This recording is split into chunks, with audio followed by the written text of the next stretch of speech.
देसाई मित्र मंडळ संयुक्त मराठी प्रतिष्ठान यांच्या वतीने आयोजन केलेल्या शांताराम पाडा प्रीमियर लीग सेनापती विभागप्रमुख श्री लालसेन राजपुरोहित सीबी यांच्या सोबत अभ्यंत राहिले श्री तेजस चंद्रकांत मोरे शिवसेना शाखा प्रमुख वॉर्ड नंबर 36।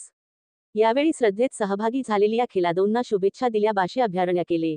सदर लीगला सहकार्य केल्याप्रकरणी संग्रहालय वतीने विभागप्रमुख लालसेन राजपुरोहित साहेब व तेजस चंद्रकांत मोरे शिवसेना शाखा प्रमुख वॉर्ड नंबर 36 यांचा सत्कार करण्यात आले।